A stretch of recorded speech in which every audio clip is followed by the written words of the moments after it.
Oração, agradecendo a Deus por essa oportunidade, por este momento, e porque por dele, né, para ele, e dele por ele, para ele são todas as coisas, né? Então, diante dessa vitória, nós podemos somente agradecer a Deus. Vamos ficar de pé, vamos fazer uma oração?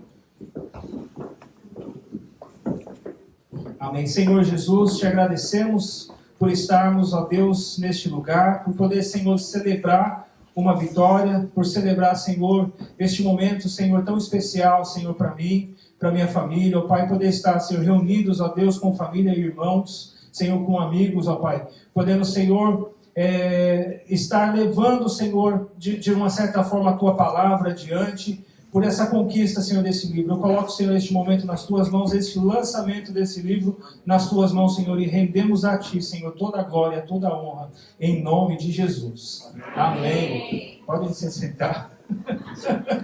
Mas era um culto. Não, mas era um culto, né? Olha, o negócio é rapidinho. Tá aí, né, Fê? O negócio é rapidinho. Quero deixar meu agradecimento também ao Anderson Lima, né, a Jéssica Lima, que vieram ali de A Coruña, né, da Espanha, para cá, para estar com a gente, celebrando esse tempo também. E já gostaria, sem mais delongas, de chamar a Julinha, né, junto com a Jéssica. A Júlia ela compôs uma música inspirada no livro, né, e esteve aí ensaiando hoje. E ela vai estar cantando, né, louvando ao Senhor, né, neste momento. Ok? Tá funcionando.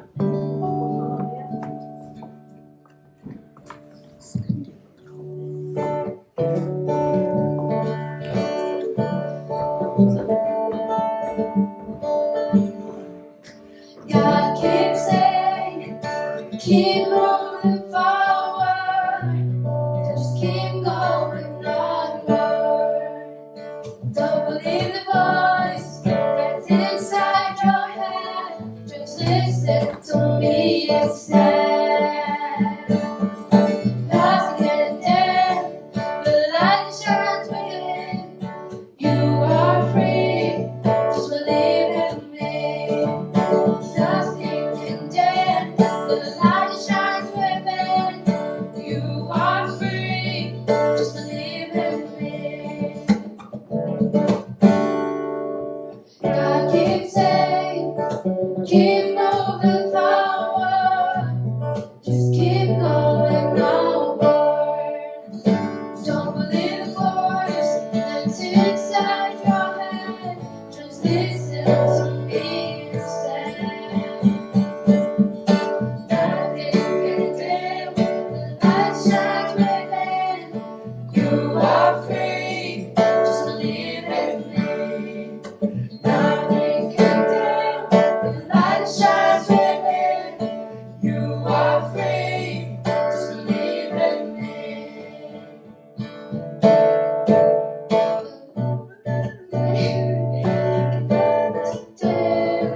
It turns out your head, just listen to me. The light shines within, cannot dim. It turns out your head, just listen to me. Let your worries go, or they will grow. I'll be your shield, and I'll be here. Nothing can dim the light that shines within. You are free, just believe in me. Nothing can dim the light that shines within. You are free, just believe in me. Nothing can dim the light that shines within. You are free, just believe in me. Nothing can dim the light that shines within. You are free, just believe in me.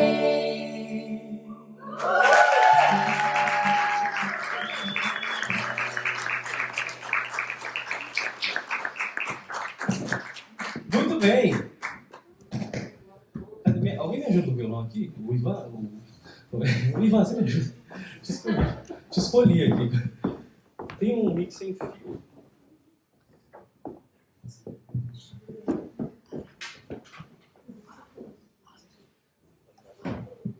Ei, vocês me ouvem? Amém. Gente, crente é crente em qualquer lugar, gente. Não adianta falar que não é culto, vai ser amém, vai ser glória a Deus. É assim, não adianta. Ele tentou dizer, a gente não é culto, assim, não tem a mesma liturgia, né? Cadê o outro mic?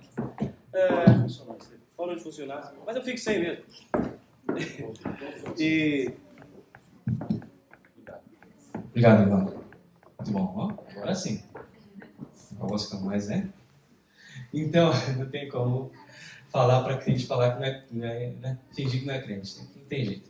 Bem, eu quero dizer que estou muito feliz de estar aqui, de novo, né? Terceira vez. E eu tive que reafirmar isso para o agente de imigração, que eu lembro que nas duas primeiras vezes que entrei nesse país não tive problema nenhum.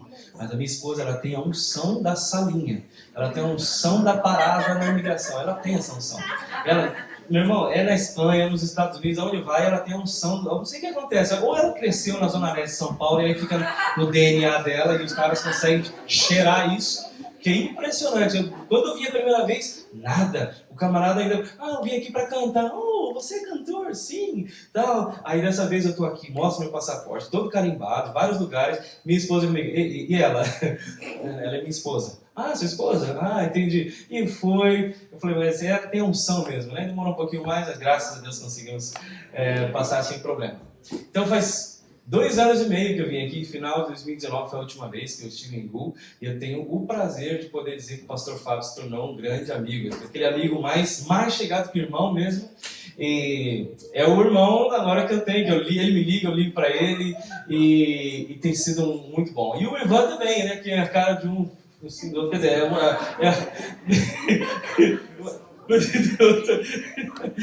são 2 irmãos que eu ganhei em 2018, né? E, obviamente, toda a família que compõe a igreja. Estou muito feliz de estar aqui. O irmão é Rodrigo. Olha, tá na cabeça fica irmão Rodrigo. Muito bom, gente. Eu quero agradecer em nome do pastor Fábio e da família dele a presença de cada um de vocês aqui, tá bom?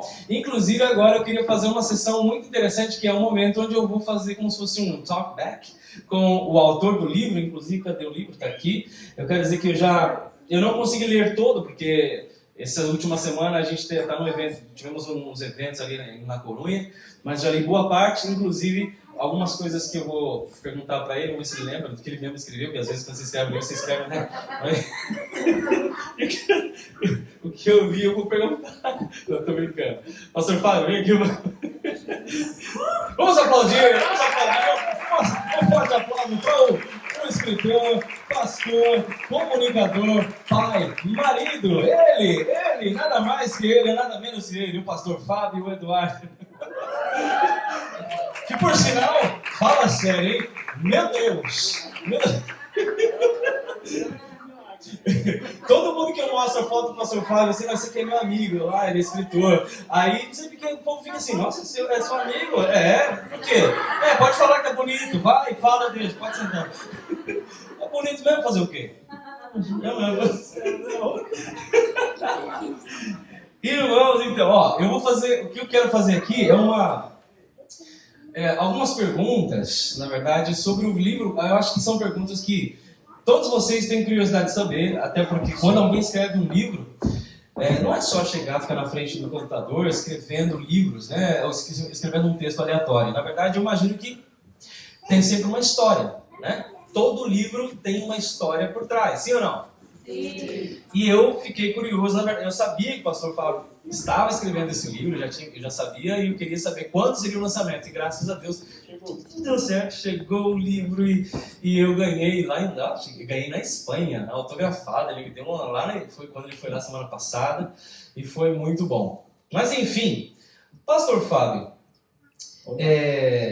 vou aqui falar assim, Fábio Eduardo, né? Pastor Fábio Eduardo. Fábio Eduardo, eu tenho aqui algumas perguntas que eu separei, que a gente já tem aqui pronto, e uma delas, que é talvez a pergunta mais geral, que dá uma amplitude no entendimento para todos. Qual foi o motivo, a razão que fez você escrever esse livro com esse conteúdo? Te empresta meu. Te empresta meu.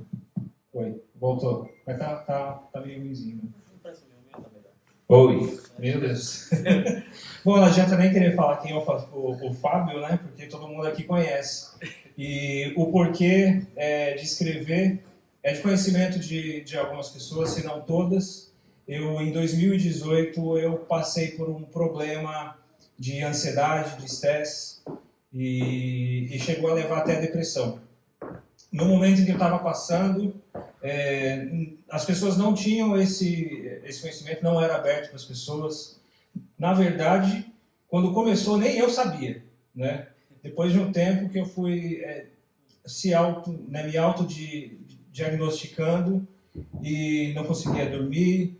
Se eu parasse para assistir televisão, por exemplo, né, colocava lá alguma coisa no Netflix, a cabeça já mudava, aquele sentimento de estar perdendo tempo, podia estar fazendo alguma coisa.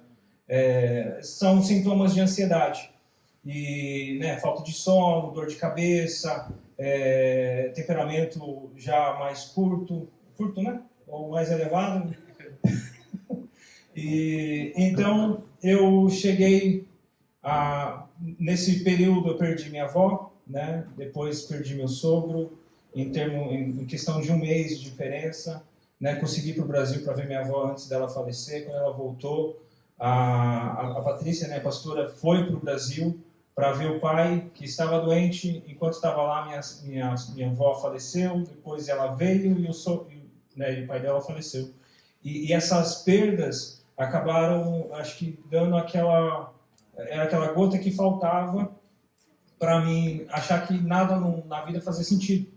Sabe? Estamos correndo aqui, o tempo está passando, daqui um pouco, tudo vai embora. E que nem minha avó faleceu em 94, não foi uma perda. É uma idade, né, considerável. Mas passou o tempo, passou os 94 anos e ela se foi. Era esse meu entendimento, meu pensamento na época. E chegou uma hora, eu lembro, né, no trabalho, eu estava pensando, falei, puxa, eu acho que eu preciso de terapia. Mas tinha aquele pré-conceito, não o preconceito, mas o pré-conceito de que talvez não funcionaria. Né? O que eles poderiam falar para mim que daria certo. Mas aí eu pensei, falei, puxa vida, eu sou pastor. Em termos de psicologia, eu fiz 6 meses, no máximo 1 ano de psicologia, e hoje eu consigo aconselhar pessoas, e muitas pessoas chegam e falam, nossa, aquela conversa foi muito boa, né? mudou minha vida, me ajudou a ter um rumo. E eu pensei, puxa vida, se eu, né, na questão psicológica, tendo essa limitação, consigo ainda passar alguma coisa, imagina uma pessoa capacitada. E nisso eu comecei a terapia, e uma das coisas que ele foi diagnosticando, e o ponto-chave, é que ele disse, você precisa de uma válvula de escape. Né? Todos nós precisamos de uma válvula de escape, ou seja, uma panela de pressão. Por maior que seja, ela tem aquela válvulazinha pequena em cima, que fica fazendo e é isso que faz com que ela não estoure. Então, por menor que seja, você já viu aquela expressão que todo mundo precisa de 5 minutos de loucura? Todo mundo tem seus 5 minutos? Então, eu precisava desses 5 minutos.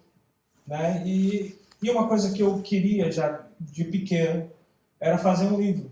Depois acabou ficando no esquecimento e tal. E quando eu pensava na válvula, eu falei, futebol não é minha praia, né? Fazer outras coisas dá muito trabalho. E eu falei, quer saber? Ele falou, pode ser desenhar, pode ser crochê, qualquer coisa. Aí crochê ele também vai me estressar mais. Peguei quebra-cabeça. Eu quebra-cabeça, a pastora vai lembrar. Eu estava montando, estava com a Júlia, né, as crianças tudo, aí depois foi eu e a Júlia montando, e eu não achava uma peça. Aí a janta está pronta, falei, já estou indo, não sei colocar isso aqui. E fiquei procurando aquela peça, procurando, aí todo mundo já pegando as comidas, esperando, e nada. Aí daqui a pouco eu achei a peça, não achei, desculpa. Achei outras, mas não ela. Peguei um negócio, o negócio caiu e perdi tudo. Eu falei, quebra-cabeça não é para mim. Quebrou minha cabeça. Mas aí eu comecei a escrever. Né? Comecei a escrever, eu ainda falei na live, no dia 16 de dezembro de 2018. Eu coloquei o título do livro, não sabia ainda o que ia sair do livro, mas coloquei o título com uma pequena diferença, né, no título em si, e coloquei a data do lado. E mandei um e-mail para mim mesmo. Isso em 2018. 2018. 16 de dezembro de 2018. Ou seja, então foi depois que eu vim aqui a primeira vez. Sim, quando você veio, eu já estava com... Então eu fui sua inspiração? Ah, não.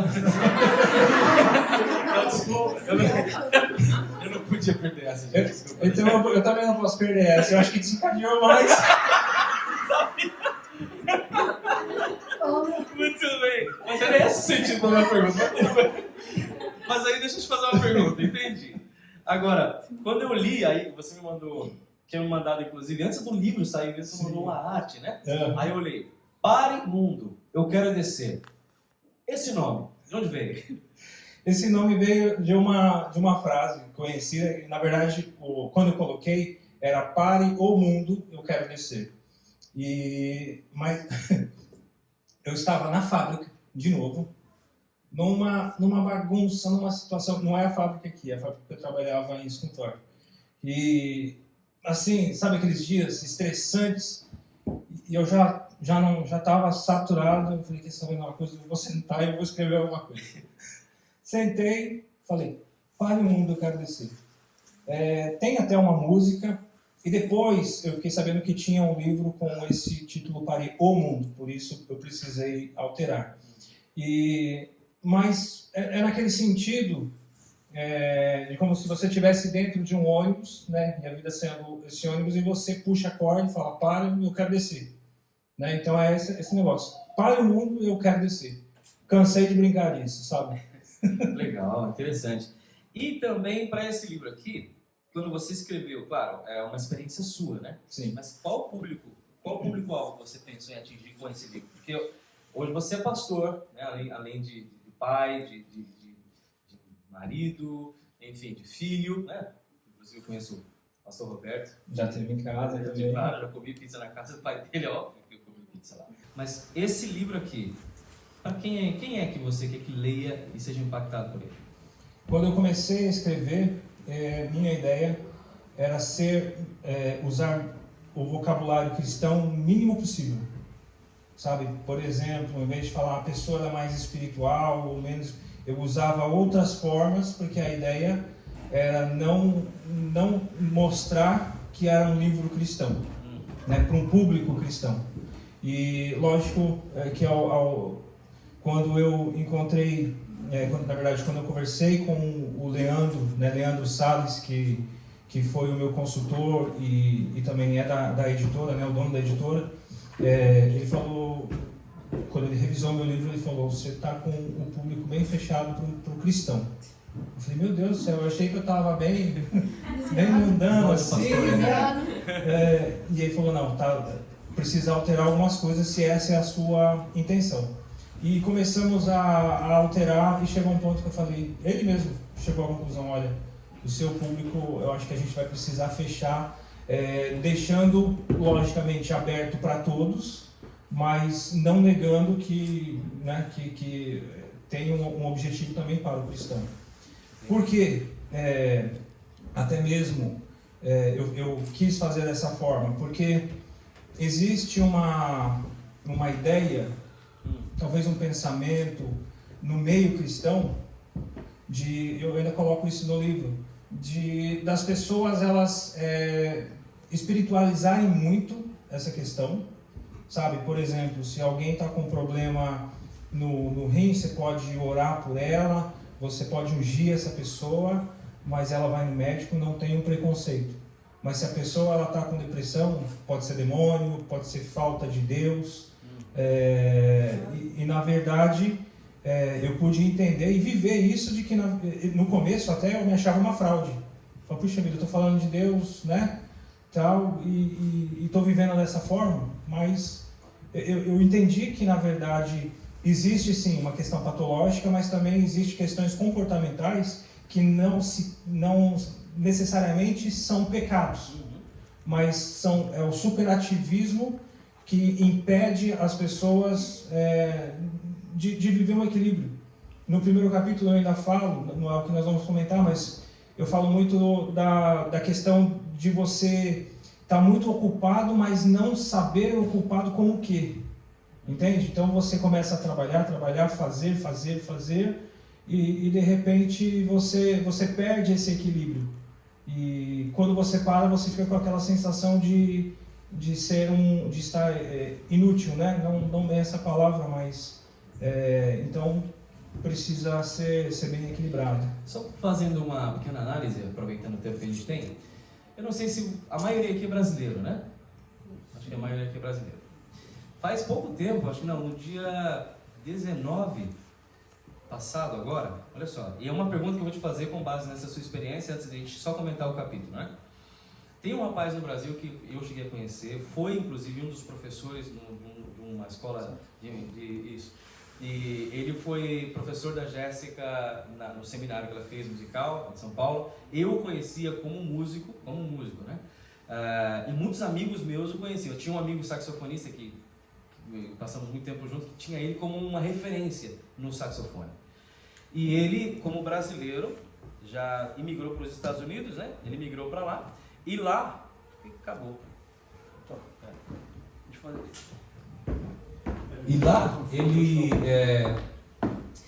se tornou um policial. Não sei se você sabe dessa história, mas ele se tornou um policial em Los Angeles, se tornou um policial e chegou a uma patente altíssima. Um estrangeiro, não um brasileiro, chegar nesse nível foi algo assim fenomenal.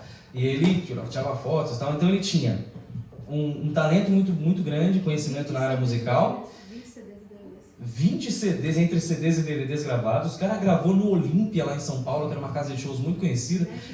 Em Nashville, em alguns dos estúdios, em um dos estúdios mais conhecidos do mundo. O cara gravou no Capitol Records, que é um dos maiores estúdios do mundo, lá na Califórnia. Ele formado em teologia, tinha tudo, cara, era terrível, assim, no bom sentido. Muita formação, tinha 49 anos. E no dia 19, acho que do mês passado, ele tirou a própria vida.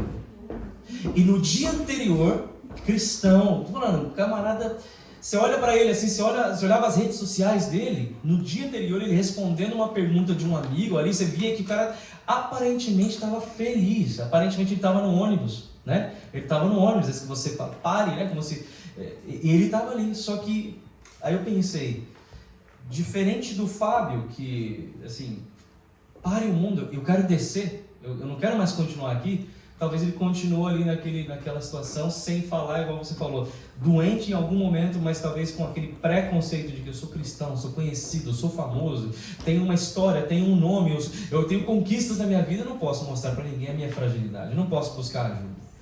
Você vê isso também como um exemplo bem, assim, claro, triste, mas a gente está falando de um cristão, a gente está falando de uma pessoa que uma história na igreja, mas que eventualmente estava passando por esse problema. Essa enfermidade que eventualmente era uma depressão, porque ninguém tira a própria vida se não é por conta de uma depressão também, né? E o que você diria nesse caso, assim? Que foi um caso triste, mas real e dentro da nossa estrutura cristã, por assim dizer. Bom, não, tá de boa. Tá bom, né? Realmente, quando eu comecei a escrever, durante o tempo que eu estava escrevendo, teve aquela onda de pastores se matando, né? E ficou muito na mídia por ser pastor, né? Por ter lido a Bíblia algumas vezes, ter não só lido no sentido de fazer uma devocional, mas de um preparo para poder explicar para outras pessoas. E de repente tira a própria vida.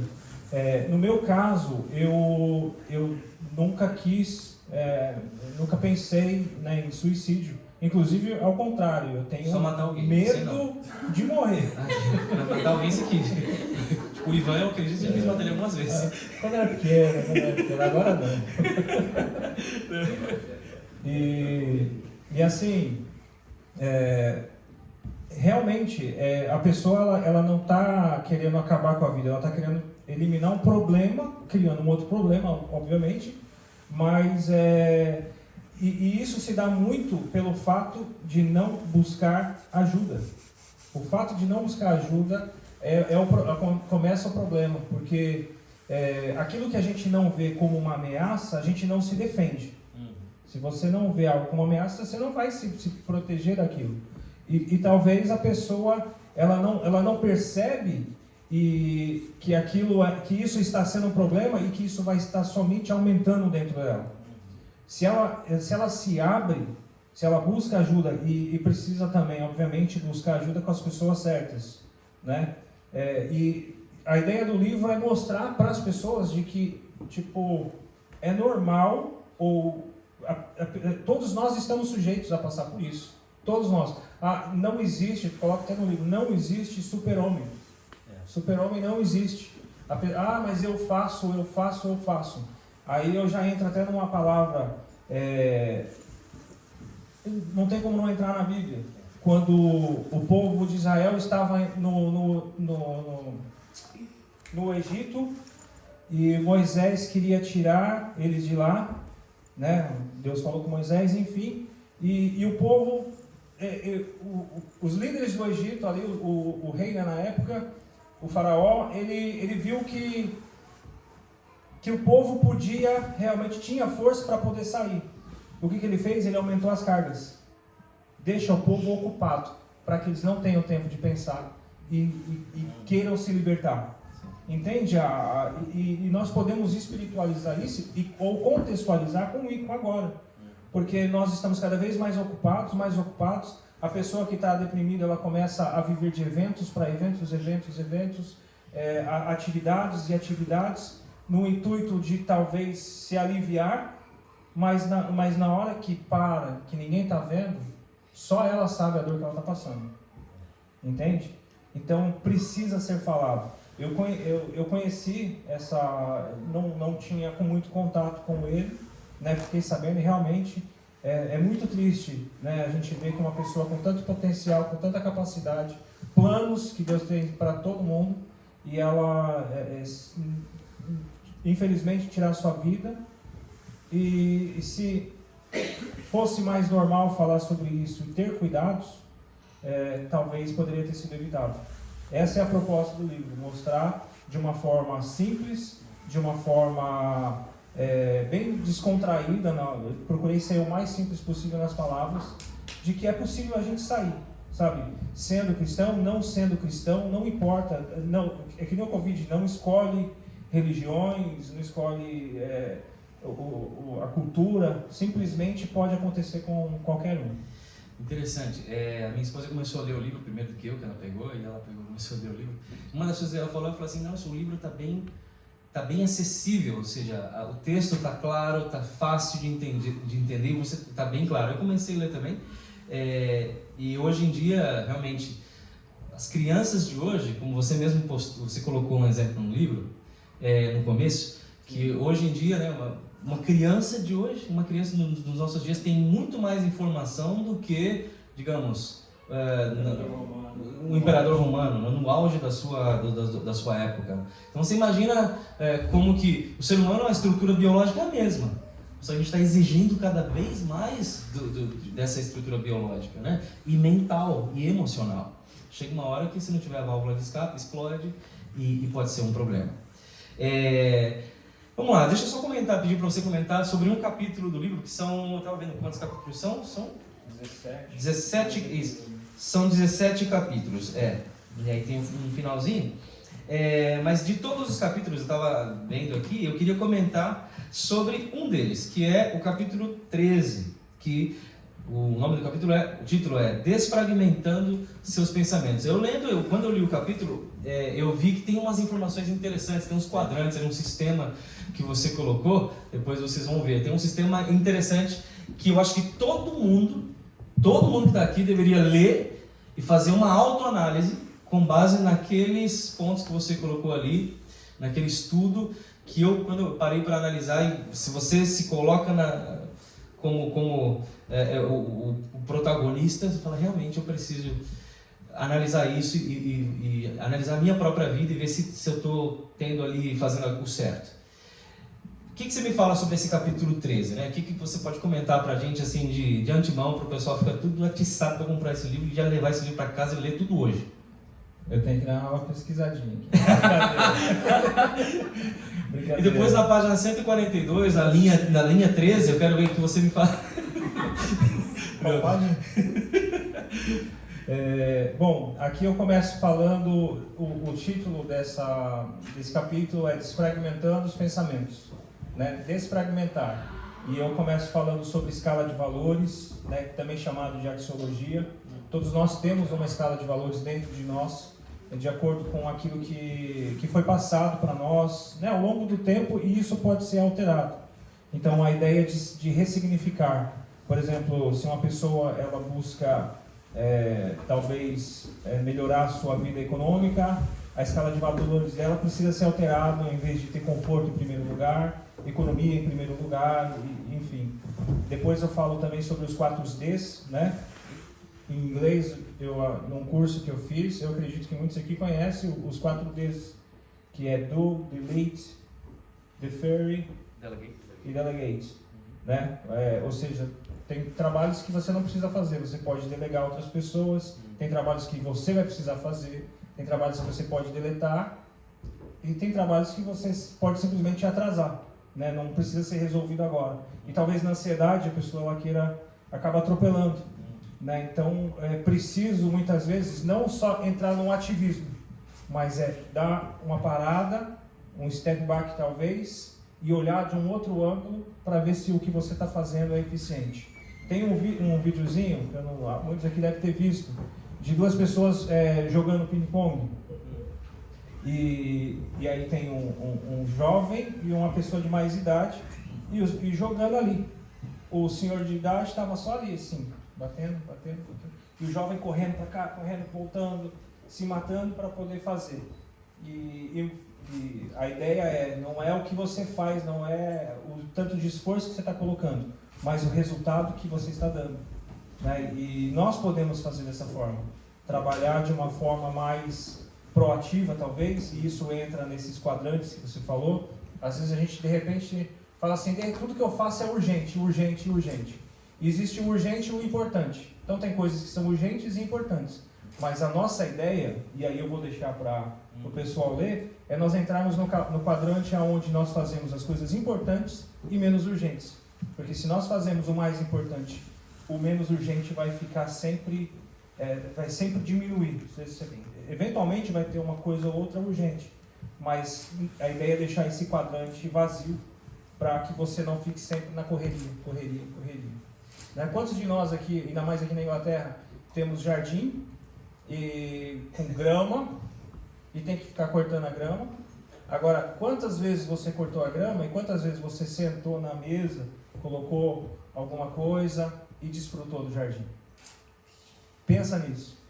Nós estamos aqui, estamos cortando a grama, estamos trabalhando, mas nós não estamos aproveitando. E Deus colocou a gente, Ele fez o mundo em 6 dias, né? Inclusive o homem foi feito no 6º dia, e o primeiro dia do homem foi o dia do descanso. E às vezes a gente não vive esse descanso.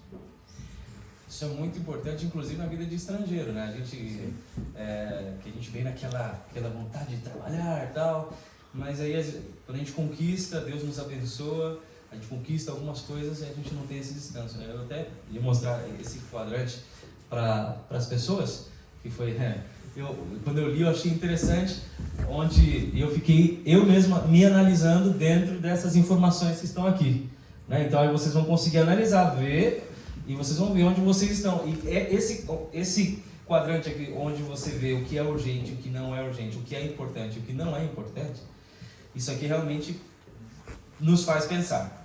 Porque às vezes a gente está correndo igual, você mesmo põe no livro, igual o ratinho, naquela rodinha lá, né? E o esforço está sendo grande, você está achando que está rompendo, você sai do lugar, não é verdade? E eu quando eu morei nos Estados Unidos, eu tinha um jardinzaço. Nossa, como eu gostava de ter jardim, né? E aí eu mesmo cortava grama, e eu achava legal, só que muitas vezes eu estava realmente assim, correndo, e eu não conseguia desfrutar daquela grama, o cheirinho da grama cortada, né? Então, essa questão de você repensar, fazer uma reedição, né, dos seus valores, daquilo que é importante ou não. Eu achei muito interessante esse capítulo quando eu li, a gente estava falando, e os outros, todo o livro está muito interessante. Inclusive eu acho que você deveria traduzi-lo para o inglês, tá? Eu acho. E para o espanhol. E para o árabe também. Eu não sei porque eu falei árabe, mas é por isso. Por que vocês dão risada, irmão? Porque vocês... Não, mas é porque é mais fácil para gente, eles têm uma certa semelhança com, né, os nossos irmãos, né? Mas é porque é um tema que, embora seja muito de, assim, você por ser pastor tem uma afinidade com o público cristão, mas isso tem atingido muita gente, né? Eu lembro, só para finalizar essa parte aqui, quando eu cheguei nos Estados Unidos, eu fui ajudar um pastor muito gente boa, meu amigo até hoje, chamo ele de meu pastor até hoje, e eu fui ajudá-lo, e uma das minhas funções na igreja era ser pastor de jovens. E ser pastor de jovem não é fácil, porque até vi um meme na internet esses dias, no Instagram, que o cara colocou, sabe quando o cara, ele é meio carequinho assim em cima, e ele estava no jogo de futebol, acho que ele sentou no frio e saiu fumaça da cabeça dele, né? Aí ele falou assim, depois que aceitou ser líder de jovens, aí a cabeça dele saiu fumaça. É mais ou menos assim. E quando eu cheguei, tinha um grupo de adolescentes, e uma das adolescentes, na época, a média das meninas ali, tinha uns meninos também mais velhos, mas a média era de 13, 14 anos, quando eu cheguei. Isso bem no início. E uma das meninas falou que a amiga dela, que tinha mudado de cidade e tal, por ser um pouquinho acima, ou estar um pouquinho acima do peso, mudou de cidade, sofria muito bullying e tal, e naquele momento, quando ela foi ver, naquele período, essa menina de 13 anos de idade também tinha cometido suicídio. E eu falei, que coisa, isso não é uma coisa que está atingindo só quem, não, são todas as pessoas de todas as idades que não faz discriminação por raça, gênero, nacionalidade, background. Não, você pode ser engenheiro, advogado, médico, você pode ser um morador de rua. É um mal, é o que dizem, né? Algumas pessoas classificam a depressão, problemas dessa ordem como o mal do século. Né? Muito bom. Mas enfim, eu estou muito feliz porque estou aqui apresentando esse evento maravilhoso aqui. Inclusive, vamos para o momento das perguntas. O Q&A. O que eu queria, gente, antes de mais nada, agradecer mais uma vez vocês. Só que eu queria que vocês participassem, ok? Vou até ficar em pé aqui, fica à vontade. Você é um escritor, você merece toda a honra e glória do Senhor, gente. Você não. Assim, fica tranquilo, né? Merece toda a poltrona para você. Mas eu queria que vocês pudessem fazer algumas perguntas, porque com base nessa introdução, com base na exposição da ideia, do motivo pelo qual que fez o pastor Fábio escrever esse livro, com base nas suas próprias experiências, com base nos seus próprios jardins atrás de casa, aqueles que têm, com base na sua vida cotidiana, e esse livro, o conteúdo que a gente está, obviamente não dá para falar de tudo, porque são 17 capítulos, eu posso dizer para você que está super interessante, até para quem fala assim, mas não gosto de ler, mas vai ler, tem que ler, porque tem que ler, aprendeu a ler, então tem que ler, é ou não é? Então, vocês vão ver, e a leitura está super acessível e de fácil entendimento, então vocês vão ler os 17 capítulos, mas dentro desse contexto eu queria que vocês pudessem perguntar ao pastor, pode encher de pergunta mesmo, né? Tô brincando, algumas pessoas, sabia que ela ia perguntar, essa sessão, coisa rápida, você faz uma pergunta, Fábio responde com base naquilo que a gente falou até agora, e depois a gente continua, tá bom? Então vai pensando aí na sua pergunta. Bom, como ele disse que a depressão, ela alcança todo mundo, mulheres, homens, ricos, pobres, mas assim, você concorda que os homens tem muito mais dificuldade de falar dos seus sentimentos, de se abrir e pedir ajuda, de falar, eu preciso descer? Você concorda? Em gênero, número e grau. Eu também. Isso é uma verdade. Talvez essa ideia do homem ser o provedor, que já a cultura na verdade tem mudado, mas ainda fica aquela mentalidade. Você pode ver que agora não, porque a gente tem o Waze, mas quando se perdia, a mulher perguntava, ou falava, pergunta ali, cara, onde que é? Não, eu sei. E fica dando volta, até talvez achar o lugar por sorte, ou ter que se submeter a perguntar. E nessa questão é a mesma coisa. A gente acaba tendo mais dificuldade, talvez o orgulho, eu acredito que o orgulho ainda acaba falando mais alto, né? Não sei se os homens concordam com isso, mas esse é o meu ponto de vista e eu também pude viver isso. Eu tive mais dificuldade. Mas você foi mais humilde por ser cristão? Levou um tempo, porque até a questão do fato de eu ser pastor, eu tinha um receio de uma represália, de escandalizar. No entanto, eu comecei a passar, eu abri para a Patrícia, para minha esposa, e comecei a fazer terapia. Depois de um bom tempo, que eu chamei os líderes da igreja e abri para eles. Falei, olha, está acontecendo isso, não estou bem, estou passando, estou tomando antidepressivo, tenho um ataque de pânico na hora do louvor, o louvor rolando, eu não tocava nessa época, eu saía quietinho, desesperado, mas quietinho, lavava, passava água na nuca, nos pulsos, lavava o rosto, voltava e pregava, entende? Então, foi um tempo difícil, né? E às vezes a palavra está ali, Deus é bom, as coisas acontecem, só que você está aí onde entra a ideia de se sentir uma fraude, né? E falando, Deus, mas se o Senhor é bom, está falando, por que eu não estou vivendo isso? Né? Aí o que acontece? Qual que é a ideia do crente? Vamos orar, vamos fazer uma semana de campanha. E acha que uma semana de campanha vai resolver. Só que Deus está falando, você precisa de tratamento, você precisa mudar seu comportamento, porque se você não mudar, você está se prejudicando. E é onde entra o auxílio, a humildade da gente buscar a ajuda de quem é capacitado para aquilo, né? A oração ela funciona, mas a gente precisa agir também. É isso aí. Uma pergunta aqui, mais uma pergunta. Paz a todos.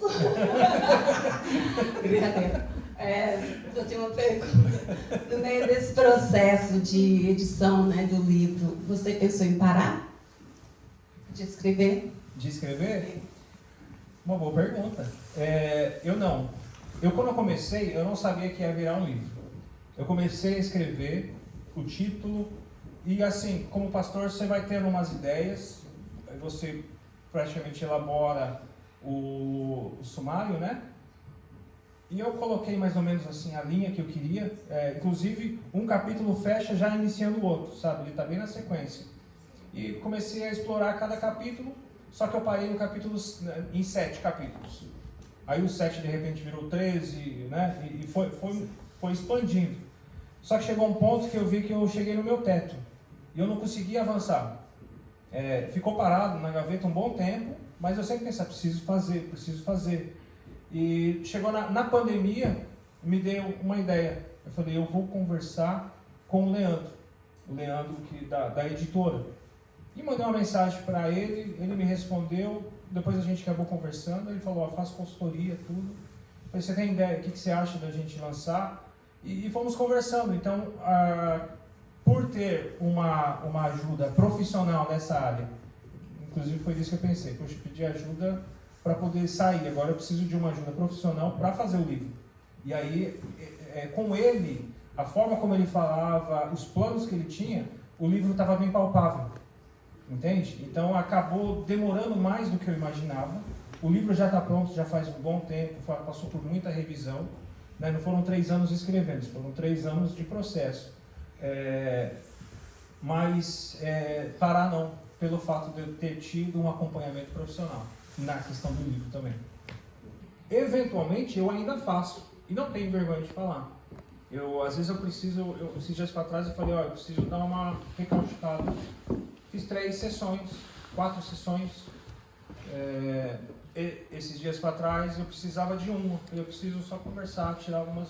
Então quando eu já vou, eu já tenho os pontos que eu quero falar. Uma pessoa que está no início, talvez, sabe aqueles quadradinhos eu não sei como é que chama, que tem várias cores, amarelo, vermelho, azul, e bagunça tudo? O cubo, né? Às vezes a nossa cabeça está desse jeito. E aí o cara chega e vai alinhando, colocando as coisas, né, as cores no lugar. hoje eu consigo ver se uma coisinha ou outra já está meio fora. E é onde eu já tenho ferramentas para poder trabalhar. Porque não é um processo que simplesmente vai acabar e depois, não, nunca mais vou ter. Não, inclusive eu coloco aqui que existe possíveis recaídas e recorrências. Eu tive isso. O capítulo entrou por causa dessa recaída que eu tive, né? Então não foi um processo apenas gradual, um mar de rosas. Foi um processo difícil, mas tem muita ferramenta, muitas eu coloco aqui, talvez ainda tem outras, mas a válvula de escape foi uma ferramenta, não foi a principal. Mais alguma pergunta? Pergunte. Esqueci. Lembra que mas aqui que eu pergunto.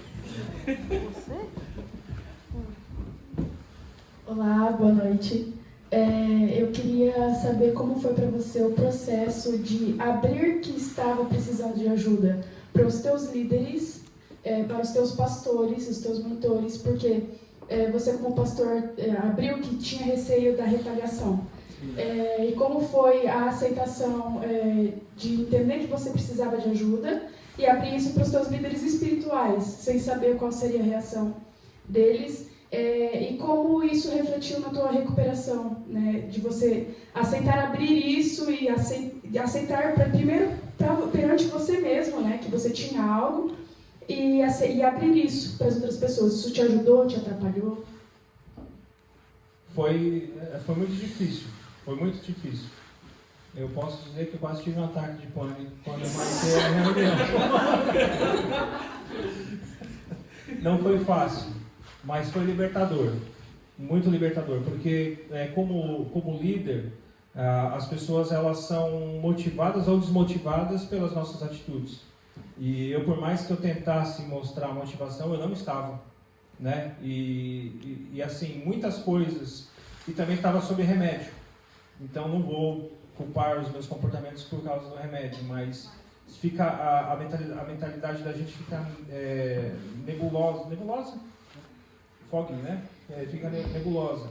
E então eu esqueci o que eu estava pregando, sabe? As pessoas falavam, daqui a pouco o que ela estava acabando de falar, eu nem lembrava que ela tinha começado a falar, sabe? É bem complicado. E abrir foi difícil, porque é que nem quando eu passei o meu livro para o Leandro. Você está se expondo, né? Você está se abrindo. Não foi fácil, mas a partir do momento que acabou, houve uma condescendência no bom sentido, da pessoa entender uma quebra de paradigma. Ele não está fazendo aquilo porque ele é rude ou porque ele não quer mais saber. Não, ele está passando por um problema e agora é o nosso momento de ajudar, né? Então eu me senti abraçado, sabe? Eu me senti abraçado. Eu me senti livre também, porque existe algo assim que talvez a pessoa ela não faça nada, mas o fato de você ter se aberto é que nem um psicólogo. Ele não vai falar. Ele não chegou para mim e falou: você precisa de uma válvula de escape. Ele falou: você sabe que a panela de pressão é assim, e aí ele vai te levando a entender aquilo, né? Então, o se abrir, você também se ajuda, né? Você escrevendo, eu também pude pôr muita coisa em ordem, né, na minha cabeça. Só aproveitar aqui esse gancho, só uma muito pequena experiência. Quando eu tinha 16 anos, aconteceu uma das maiores tragédias da minha vida. Qual foi essa? A perda precoce da minha mãe.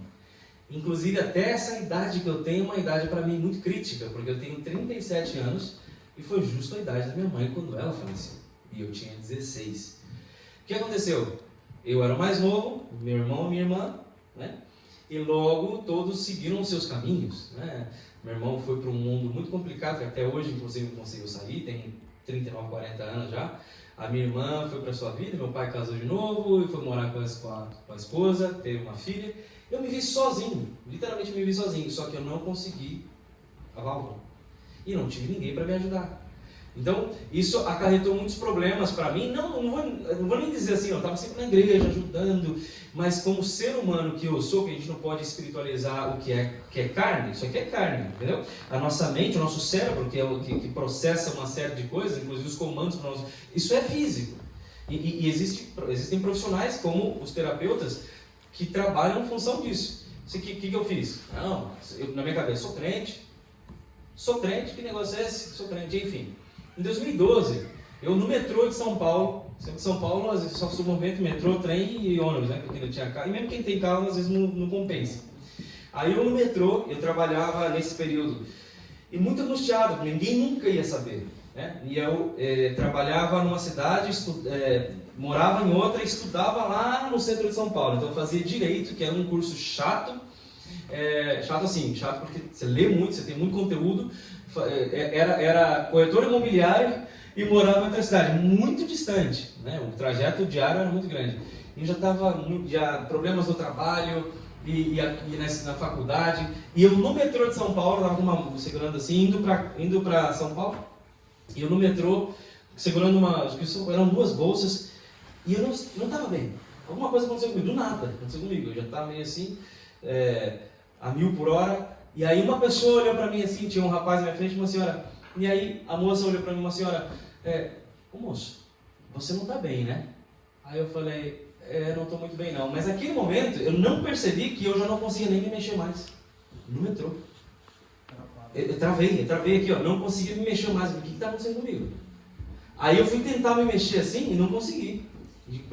E assim, ó, perdendo o controle. O cara me viu que estava na frente, ele pegou as bolsas e ele me ajudou. Ele falou assim, na hora que parou, ele chamou o segurança do metrô, e eu não conseguia andar. E o segurança me pegou assim, né, me ajudou, eu fui ali me arrastando.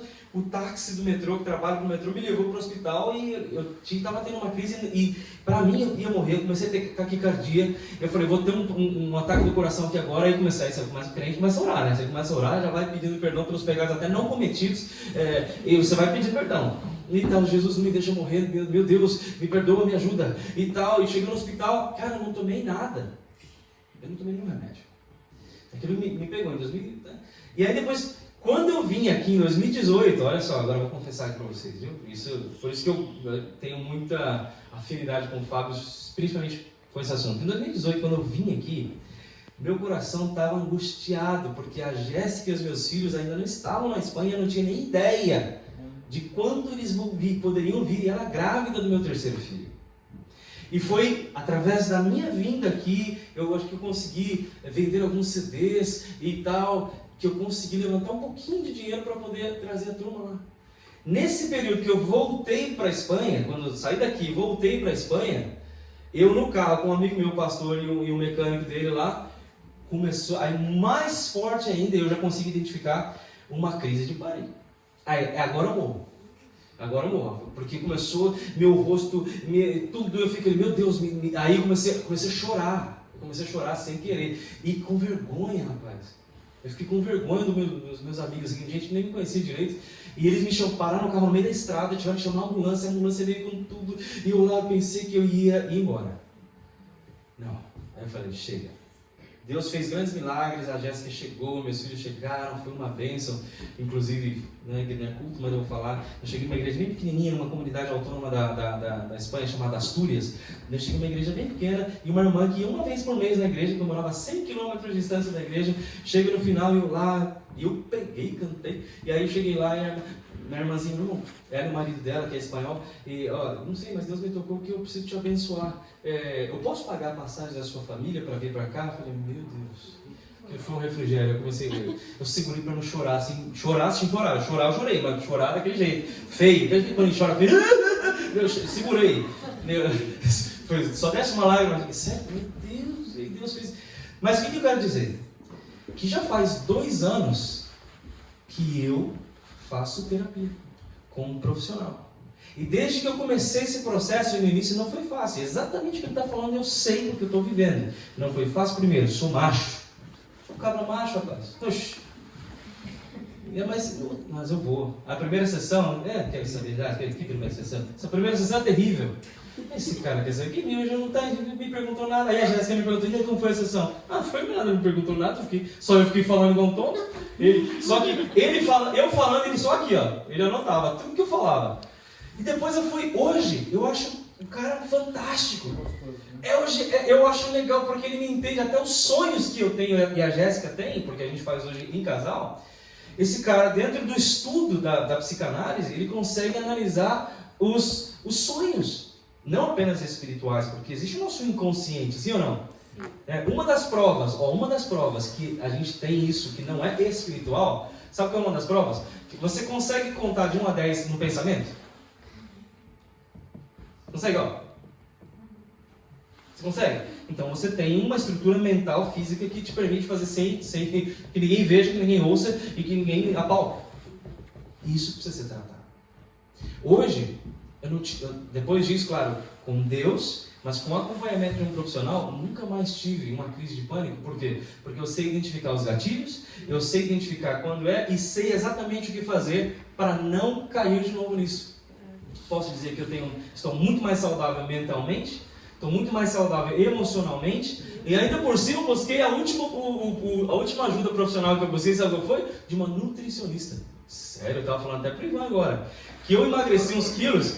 Não, gente, eu falei pro Ivan porque eu falei pra ele. Porque a gente estava ali batendo papo. E eu falei pra ele que eu tomei um café sem açúcar. Ele falou, sem açúcar? E minha nutricionista falou que eu não posso. Aí eu falei, tá bom, mas por quê? Eu falei pra ele, eu perdi uns quilos, irmão, eu tava com um Sancho Panza aqui, eu tava terrível. E aí eu falei, não, e minha sogra e tal. E ela me passou uma, não é dieta, né? Foi uma reeducação alimentar. Comendo 7 vezes por dia, eu emagreci. Enfim. Mas enfim, pra gente finalizar, a última pergunta. Quem tem uma última pergunta? Agora lembrou.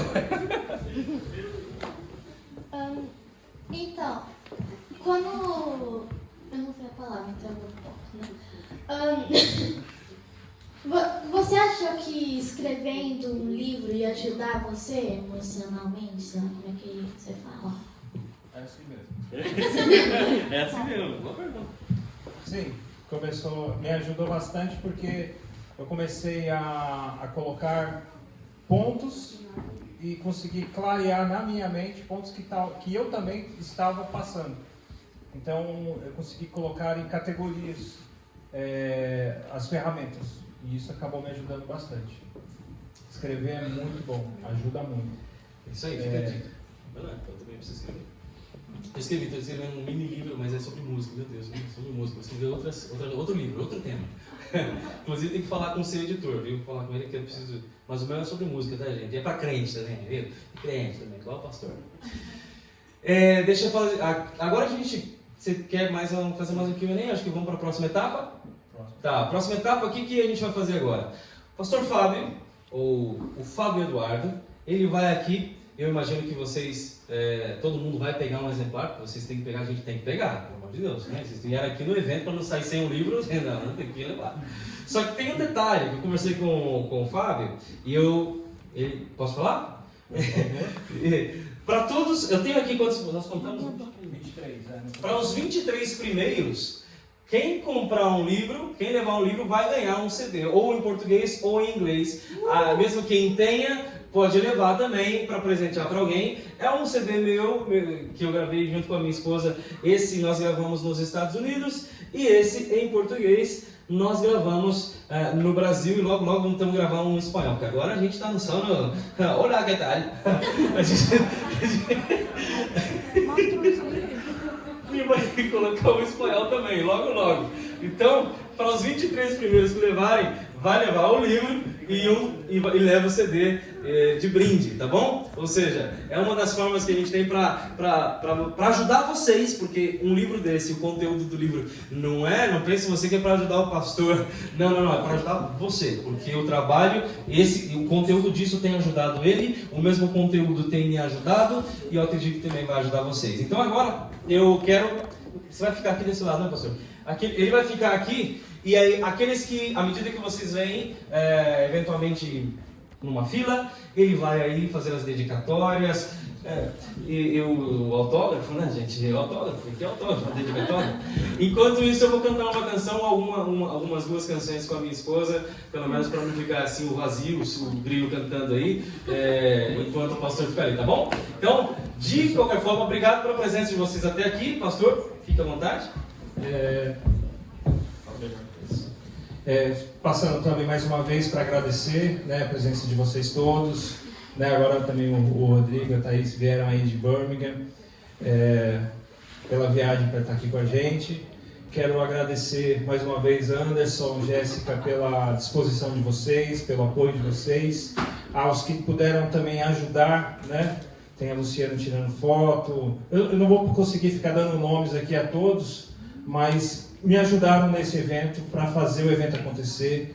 Minha gratidão a todos vocês, a minha esposa, vem aqui meu amorzinho, ao lado de um homem sempre uma mulher, né? E essa vitória, esse sucesso de sair dessa depressão, de sair desse problema e fazer de uma tragédia um ministério que pode abençoar vidas, foi porque ela estava do meu lado, me ajudou bastante, me deu suporte, precisou... assim, não foi fácil para ela. Só Deus sabe o que ela passou para me aguentar, né? Quando longe dos, né, do culto, longe ali das pessoas, foi difícil, né, meu amor? Um pouquinho só. Pra vocês terem uma ideia, o Anderson estava falando de ansiedade, de pânico. Teve 3 situações, 2 em que a ambulância foi em casa e uma que eu precisei sair correndo para o hospital, achando que estava tendo um infarto e era crise de pânico, né? Ataque de pânico. Teve uma até engraçada que nós estávamos assistindo televisão, o Apocalipse.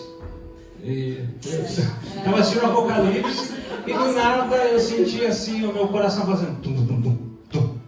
Aí parava, aí voltava, tum, tum, tum, tum. Quem sabe, ataque cardíaco, né? Tum, tum, tum, tum.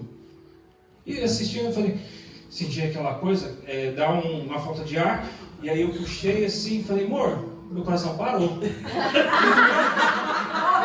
Aí ela, você tá louco? Você tá no sofá. Aí é o pior. Aí ela falou, deixa eu ver. Ela fez assim. Aí ela falou, parou mesmo. Aí que eu fui pro hospital. Aí eu fui pro hospital. Sem palavras. Ajudou bastante. Ai. Mas ó, você tá falando do inconsciente. Eu falei isso pro psicólogo, ele falou assim, o que você tava fazendo? Eu falei, eu tava assistindo, tava normal. O que você tava assistindo? Apocalipse. A gente começou a assistir lá o Apocalipse da Record e tal. Você lembra o que tava passando? Eu falei, lembro. Tava passando o momento que o povo foi arrebatado e o pastor ficou.